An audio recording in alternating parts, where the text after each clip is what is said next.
This is an uncovered Japan company research report on Umios Corporation, ticker 1333. Formerly Maruha Nichiro, Umio is Japan's largest seafood group by revenue. It controls a remarkable chain from fishing and aquaculture to processing, logistics, wholesale distribution, frozen foods, and pet food. That scale is a real moat, but the investment question is whether Umio can turn its enormous reach into better margins and higher returns on capital.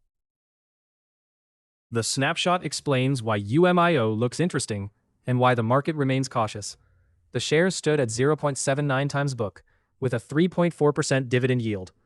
Return on equity was 9.3%, while return on invested capital was only 4.1%. Net debt to equity was about 1 times.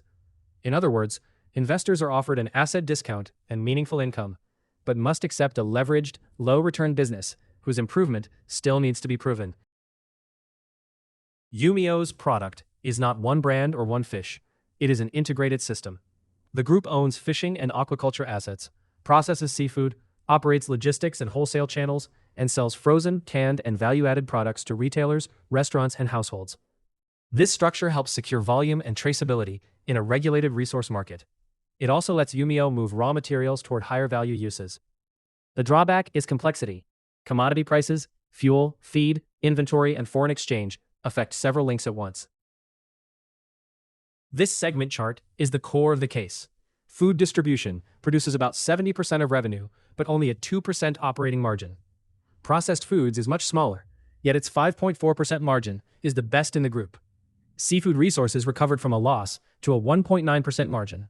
So the challenge is not simply to grow sales. It is to shift more profit toward processing, overseas operations, and other value-added activities, without losing the scale advantage of distribution. Umio generated more than 1.1 trillion yen of fiscal 2026 revenue. But the profit line is thin relative to that scale. Operating margin remained below 3%, and reported net income was lifted by special items, including asset and securities gains. This makes the forward price-earnings ratio look less attractive than normalized earnings suggest. Investors should focus on recurring operating profit, segment margins, and cash generation, rather than one unusually strong bottom line. Cash flow is a key risk control. Seafood inventory is seasonal, global, and expensive, so working capital movements can overwhelm accounting profit in a single year. Umio also carries roughly 307 billion yen of debt. The integrated model requires that funding, but it raises the cost of mistakes when fish prices, currencies, or interest rates move against the group. A durable improvement would show up not only in profit, but also in better inventory discipline, steadier free cash flow, and a lower net debt burden. Umio has 3 defensible advantages. First, access to fishing rights, aquaculture, and North American pollock creates sourcing power that is difficult to reproduce. Second, processing expertise turns commodity seafood into fillets, surimi, frozen food, and fine chemicals. Third, Japan's largest distribution network gives the group broad customer access. Overseas operations already contribute more than half of operating profit. These advantages protect the franchise, though they have not yet produced premium returns on capital. Pet food is the most visible attempt to use the upstream moat for downstream returns. Umio already has marine raw materials and wet food brands, and its planned Malaysian acquisition adds dry food capability in a faster-growing Asian market. Management's fiscal 2028 ambition is about 10 billion yen of operating profit and 18% return on invested capital. That would be highly meaningful for a group currently earning only 4.1% ROIC. Integration progress is therefore one of the most important indicators to monitor. Historically, the market treated this as an asset-heavy commodity conglomerate and valued it at roughly 6.5 to 7.5 times trailing earnings. By fiscal 2026 year-end, that multiple had moved close to 10 times. The rename, stock split, progressive dividend policy, and capital efficiency expectations all helped. The forward multiple is higher because guidance loses the prior year's special gains. The question is whether recurring margins improve enough to support this early re-rating.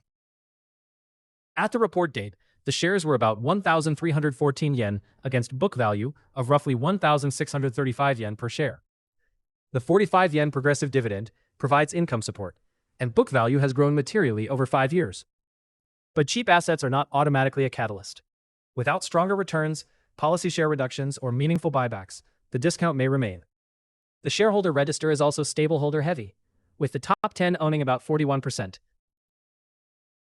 The author's 3-year scenarios range from 864 yen in the bear case to 1,426 yen in the base case and 2,007 yen in the bull case. These are analytical scenarios, not targets. The base requires normalized earnings and a partial closing of the book value discount. The bull needs better margins and a higher multiple. The bear reflects commodity pressure, renewed upstream losses, or failed execution. The breadth of the range is appropriate for a levered, cyclical seafood group. Umio is a large, integrated seafood franchise trading below book, with a progressive dividend and an early re-rating underway. Its sourcing network, processing know-how, and distribution reach are real strengths. Yet low margins, leverage, and cash flow volatility explain the discount. The research score is 12 out of 20. The 2 questions to watch are simple. Can pet food, processing, and overseas operations lift the profit mix? And can management control commodity, inventory, and currency volatility?